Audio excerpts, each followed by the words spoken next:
Ladies and gentlemen, boys and girls, children of all ages, welcome to Sox On Tap. Tony, my first reaction is just fuck yes, let's go. Sox versus the Twins. That's where it all starts. Because it all starts taking care of business in-house in the Central Division. That's right, I'm a meatball. You got to bring that top button swag, baby. It is always great to beat the Cubs. And I'm a homer, so I always say they're gonna. Dallas Keuchel Lamson got some beards that you should be afraid of. What everybody said when he gets out there, it's me versus the other guy, and I'm going to beat him. So I just love that mentality. It's cool and fucking tough. Steve, would you say that Tony is mad online? I would definitely say that. The White Sox winner.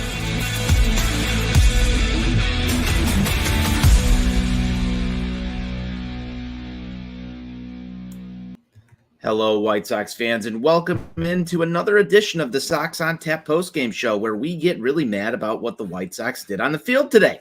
I'm Tony On Tap. I'm joined tonight by my guy at NWI_Steve, and we are the Sox On Tap postgame show, a place where you can come share your thoughts in our YouTube channel in the comments, but you got to subscribe and follow along first. We're mad today. I'm mad. Steve's mad, and I'm going to ask Steve, how mad are you? Hey, yo, Anthony, I am pissed as hell.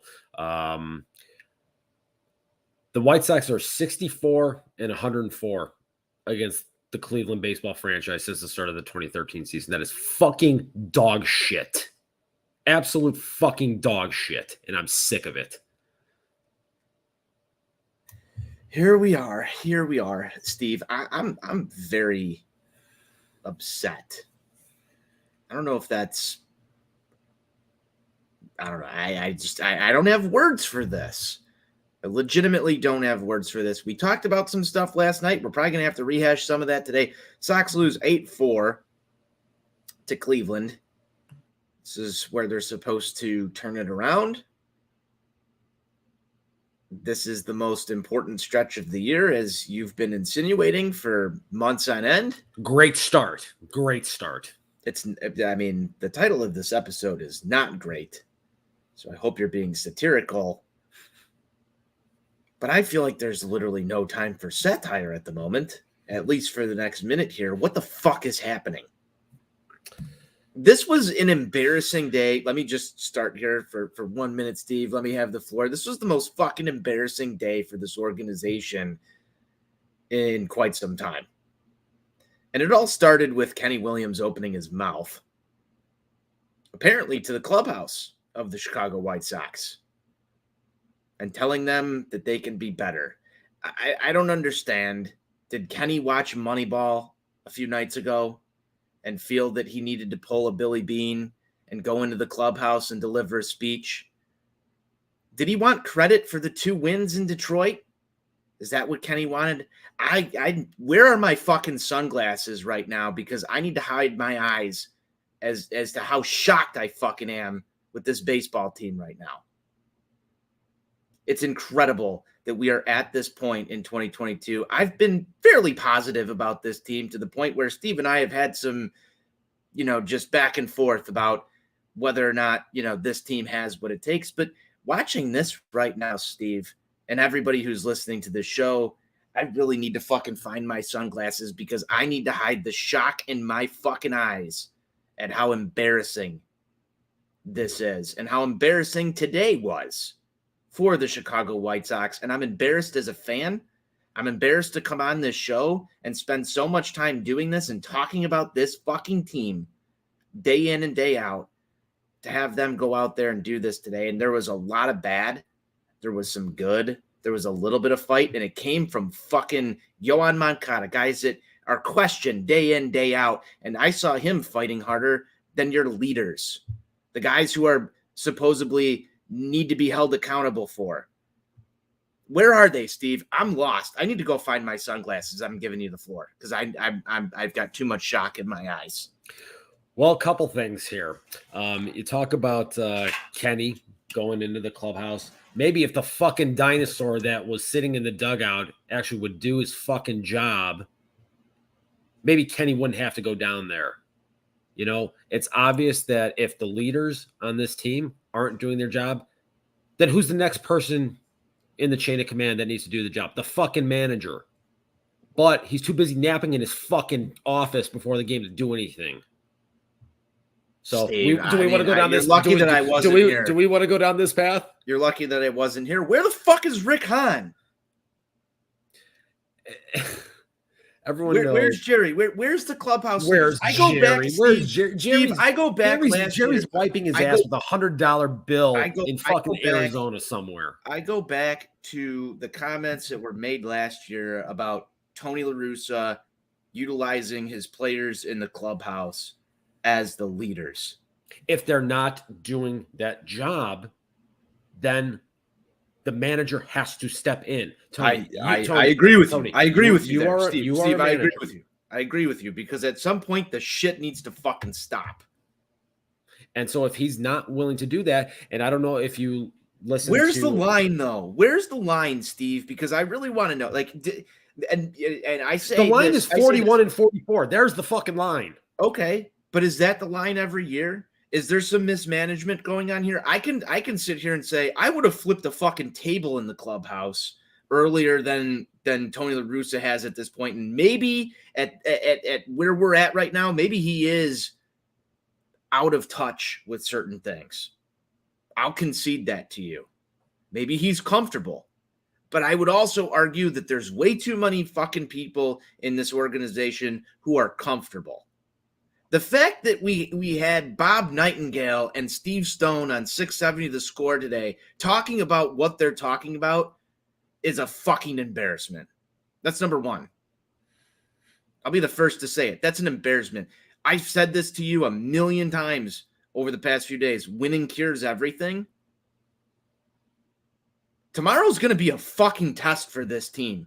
And if they come out of this day tomorrow on July 12th, losing 3 games in a row to the Cleveland Guardians, there is a major, major problem with this team. They are 2-10 against Cleveland and Minnesota this year. That's a fucking problem. I mean, that's the whole difference in this thing right now, because you can't beat the two teams that you are directly competing against. And you know, especially given everything that was surrounding this game here today, with all the commentary that took place yesterday evening, the questions that had to be answered in the clubhouse, everything that was circulating on Twitter.com, all the quotes coming in from various people and everything. If there was a day that this team needed to get their heads out of their fucking asses and go win a baseball game and just drown out all the noise, today would have been that day to do it. But we got to start here. Lance Lynn, you ain't getting the fucking job done. Everyone knows that this is a very supportive group when it comes to Lance Lynn. He's not been getting the fucking job done since he came back. We can talk all we want about him not having a spring training, him having the knee injury and working his way back on it. I'm fucking past the shit. I'm past it. The time for excuses is fucking over. Steve, start getting the fucking job done. Steve, let's talk about that first inning with Lance Lynn. What's going wrong here? Is it the injury? Is it Lance Lynn just doesn't have it anymore? There's a lot of people who want to know what's going on with Lance Lynn. I would love to hear you break that down. The biggest thing is he's not missing bats. You know, he threw, 90 some pitches today, like 60 strikes. He got 6 swings and misses. That's not going to get the job done. And he can't afford to be going out there walking guys, especially against this Cleveland team that is a soft punch and Judy hitting team. You can't go out there and be falling behind guys, putting extra guys on base. Now, granted, look, in that first inning, a lot of those hits, there was a lot of soft contact in there. But the fact of the matter is he's fallen behind in too many counts, and he hasn't had a pitch that he can effectively use this season to put guys away with consistency. That's a problem right there. So if you can't do that against Cleveland, and I know Cleveland is more of a contact-oriented team, you're going to have problems, Saturday when you got to go up to Minnesota, because that's a team that actually can drive the baseball. So I don't know what the hell the answer is right now, but it's not good. Lance Lynn is not getting the job done. No, he's not, Steve. And this is a huge problem. And I'll tell you why this is a huge problem. I'm a huge Lance Lynn fan. I know you are. I know Johnny As is am as I. well. Yeah. But when the guy that you like made an all-in move for, if you're Rick Hahn, one of your all-in moves that kind of worked for you, at least last season, was acquiring Lance Lynn. Let's talk real here for a second. He just signed an extension through most of your competitive window. I love what he said after the ball game, that he was horseshit tonight. There's some accountability for people who want to point the accountability finger. But that's not going to get the job done right now. Accountability, we're past the point, Steve, where accountability even fucking matters with this fan base. And that's going to make it a huge problem, because we joked on this show about why would you trade Dane Dunning, and Dane Dunning, you can go look at his stats right now and see where he's at. But the fact that was a joke just a year ago, and you can't even play that joke right now, is a major fucking problem. I'm going to tell you this. I saw something on twitter.com today. Since July 17th of last year, the day that Lance Lynn had his extension announced, 2 pitchers. Let's compare. One pitcher, 97 and a third innings pitched, 23 walks, 100 strikeouts, a 4.72 ERA. Pitcher B, 143 innings pitched, 42 earned runs, 42 walks, 179 strikeouts, 2.64 ERA. Want to take a guess who the 2 pitchers are? Pitcher B, Lance Lynn. Pitcher A is Lance Lynn. Pitcher B is Carlos Rodon. That's not going to get it done. That's not going to work. Wow. Yeah. Wow. And you know, the our guy Besnick wrote a great article about the butterfly effect of not bringing back Carlos Rodon. You can find that at ontapsportsnet.com. And if you're not following our guy at Sox Insane, you need to be, because he's tuned into this thing. He's bringing some great content, hashtag content, over to ontapsportsnet.com in our White Sox section, giving you daily recaps, breaking down interesting stuff about Eloy Jimenez, Carlos Rodon, butterfly effects, and just bringing some good content. So go follow Sox Insane on the twitter.com. But Steve, you even have man, I don't want to talk about this game. So let's talk about other things. Yet Carlos Rodon even still standing up for his boy Dylan Cease not making the All-Star game. I just, man, with the way today went, the Carlos Rodon stuff right now, I'm down bad. Pretty fucking mad online right now, Steve. I'm pretty fucking mad online, and I think it takes a little bit for me to get mad online. I'm mad online right now.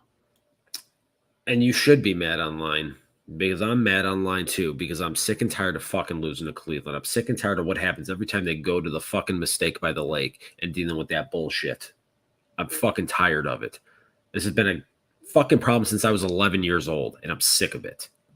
Okay? We were talking about this before You're in the Jim Tomey feels right now. Yeah. So, you know what? You talked about you hating the Indians more than the Twins and everything, and I told you that they are literally on the same level for me, because the guy that this fan base loves to prop up as a White Sox legend was ruining my fucking adolescence. So I've hated these assholes for a long, long time.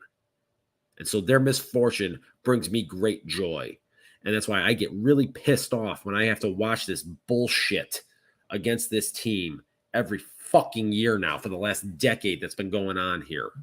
What was your favorite Jim Tomey home run in a White Sox uniform?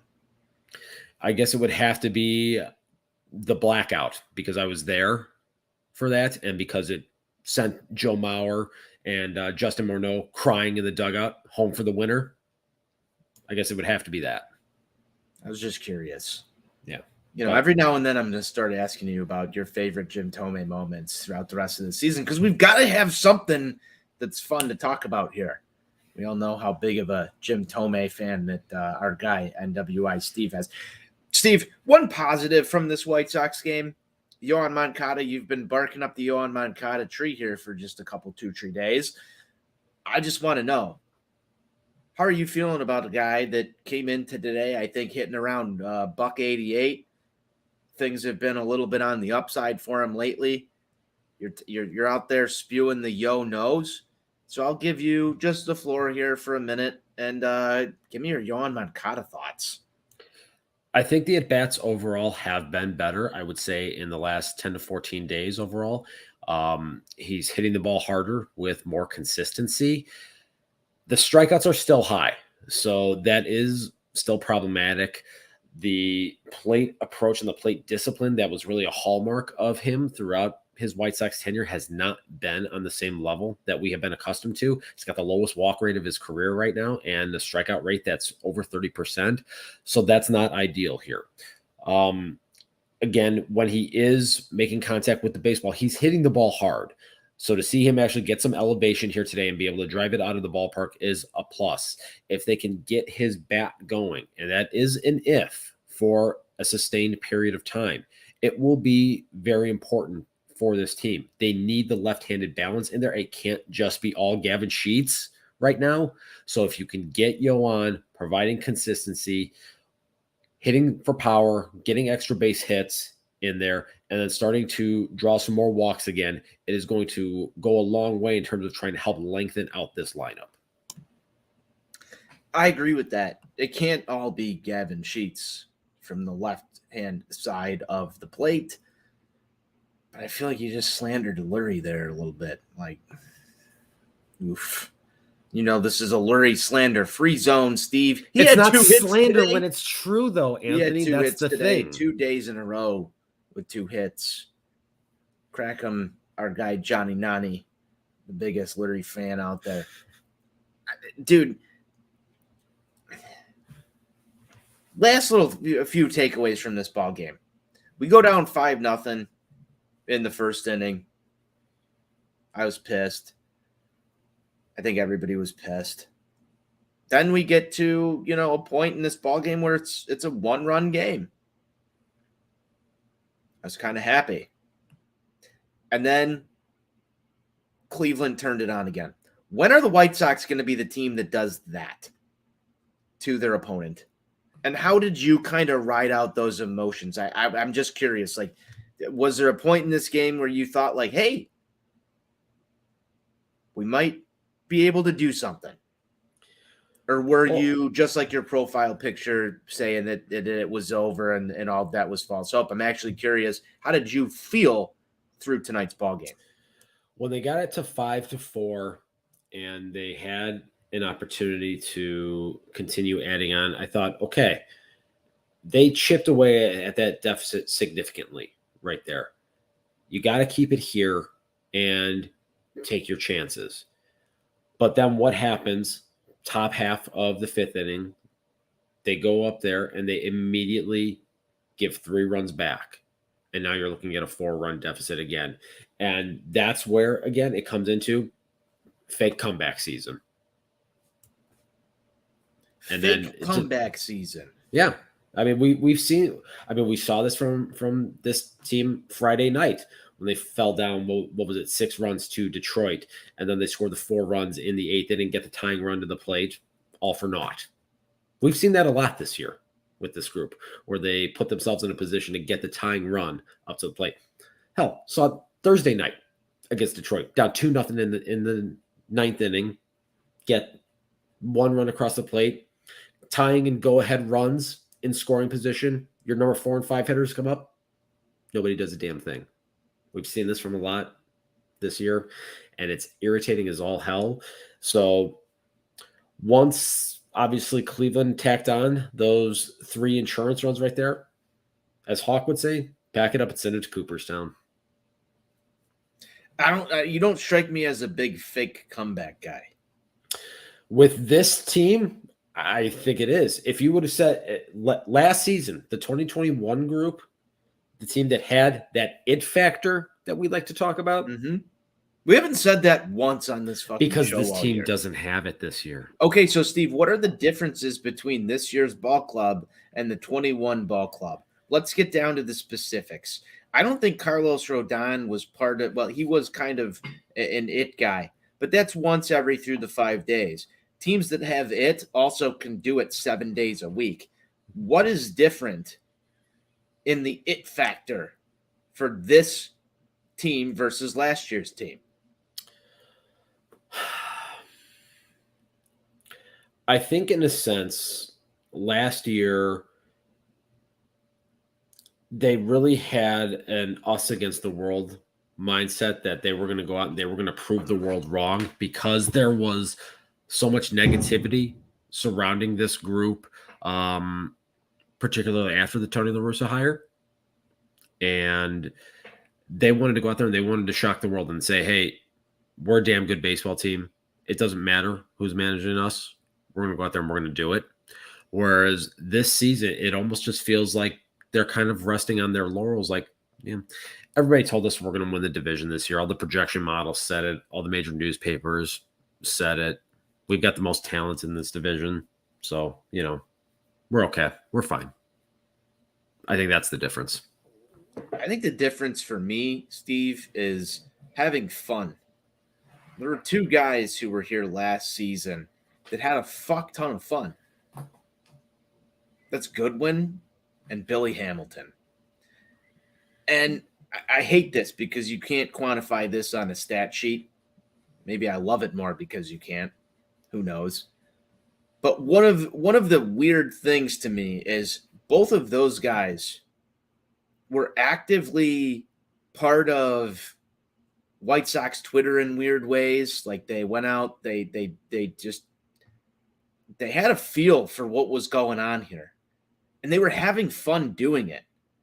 Even when you had the Billy Hamilton IL experience, that dude was in the dugout fucking cheering shit on. Ozzie Guillen was on the postgame show today talking about how they panned to the dugout and there's nobody having fun. Those were two of the guys at the fucking center of every single fun moment last year in that dugout, riling guys up, doing that type of thing. I talked about this on Twitter.com earlier today. What comes first, winning or fun? That's the ultimate baseball chicken or the egg debate. It is. And I agree with I agree with you here. You've got to win ball games. The talent isn't gone. Billy Hamilton and Goodwin were guys who came in and filled in and also provided that role. But sometimes, Steve, you need a guy in your organization that's going to keep the good times going. You need that person who, even after the loss, is going to go crack a joke that everybody's going to be like, okay, let's pick it up. We're still going to have a good night. Instead of showing up to the ballpark the next day and your fucking headlines are Kenny Williams had to come into the clubhouse and talk about how much potential we have. I don't think they have that on this team right now. They don't. That's part of the missing it. Somebody loosen up. I said something in a tweet earlier before this. It seems like the White Sox organization right now is more interested in selling tickets to this DJ who's going to play after a White Sox game than they are in winning ball games, because that commercial is rolling on NBC in between every single fucking inning. I'd rather see come out to watch the White Sox play because they're a damn good baseball team and they're winning fucking baseball games. Yeah, I would much rather have that be the conversation than talking about DJ Dish Soap or whatever the fuck his name is. I don't know what the answer is. I mean, because, we talk about not having guys on this team with energy or providing the energy. Who are you going to displace to bring in an energy guy? Wasn't AJ Pollock supposed to be an energy guy? I know. Wasn't Joe Kelly supposed to be an energy guy? Dude, you're telling me that AJ Pollock was not supposed to be an energy guy? but I watched a spring training broadcast where the Arizona Diamondbacks clubhouse did a whole full video on AJ Pollock. And this was talked about as, here's an interesting dude who comes into the clubhouse and thinks he knows everything and is just this interesting character. Like, I haven't heard anything about AJ Pollock outside of just pure baseball stats. I don't see any personality. What if What if AJ Pollock is one of the guys talking about a lack of leadership on this team? Who knows? That's up for debate. I don't see, like what happened to all the promotion for the Tim Anderson docuseries? Where did that go? Well, when your OPS is like 550 since he came off of the IL. But he's an all-star. Okay, well, he needs to start fucking that playing was a like huge one thing. then. That was a huge marketing thing for this team. What happened to it? Where did it go? Did the YouTube series just stop filming? I don't know. Steve, I'm at a loss for words. Our guy Sean has talked about this a couple of times. Where's the fun? Ozzie Guillen's calling out. Where's the fun? Well, that's not all Ozzy is saying. No, he's saying a bunch of other shit. You can call out TLR for this too. You want me to go off on TLR for a second? Where's the cock your hat in the dugout, like fun level instead of having to go defend? Chicken or the egg theory here, Steve. What comes first, winning or fun? If the front office thinks that this team has the talent to go do this stuff and win baseball games, the fun should follow. But even when they're winning, it doesn't feel fun. No, it doesn't. It doesn't. This is the most mad online I've been all year.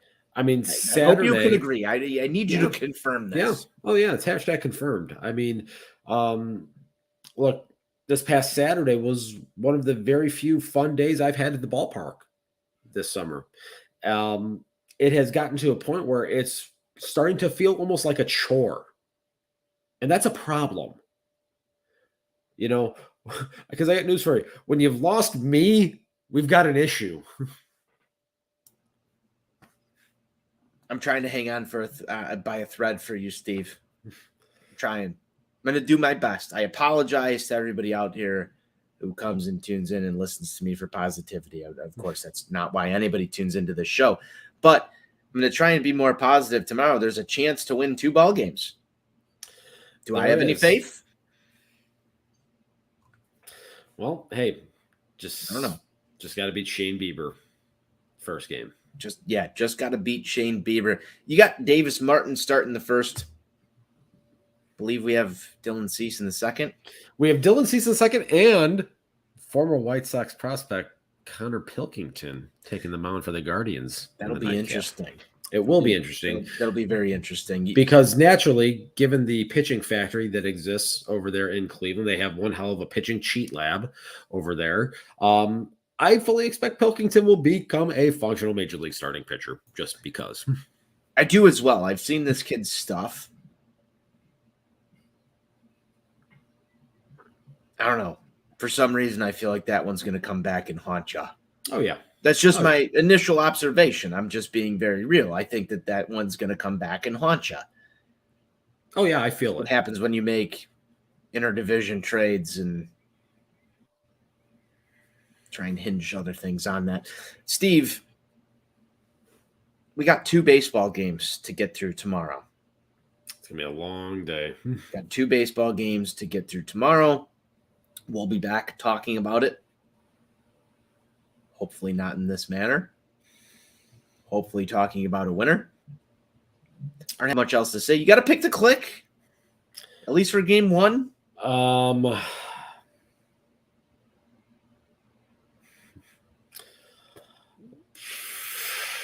Reese McGuire. I don't know. Reese McGuire. Maybe yes, please. That might be the first. Maybe he'll take things into his own hands and something good will happen. Reese McGuire. That's where we're at right now. I went Larry Garcia today. I oddly feel like I won that pick to click. 2 hits. Who did I shit talk the most? I don't know. Let's try this.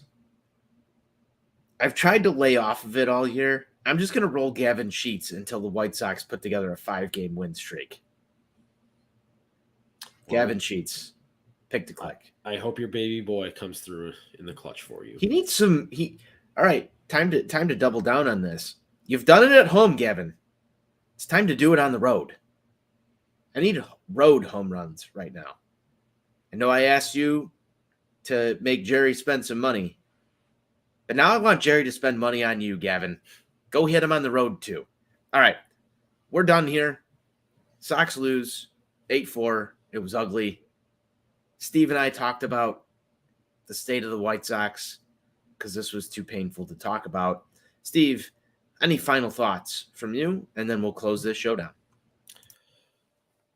Fuck Cleveland. Find a way to win a baseball game tomorrow because I don't want to be mad online anymore. Hashtag save Steve. There's going to be an infomercial about that soon. Save Steve. He's a suffering White Sox fan. On Tap investigates. Save a suffering White Sox fan like Steve. White Sox, please. Your donation of 1 win a day will go a long way. The suffering adjective is unnecessary when discussing a White Sox fan. Well, I'm just looking out for you. I'm going to close this down how we always do. White Sox forever. White Sox for life.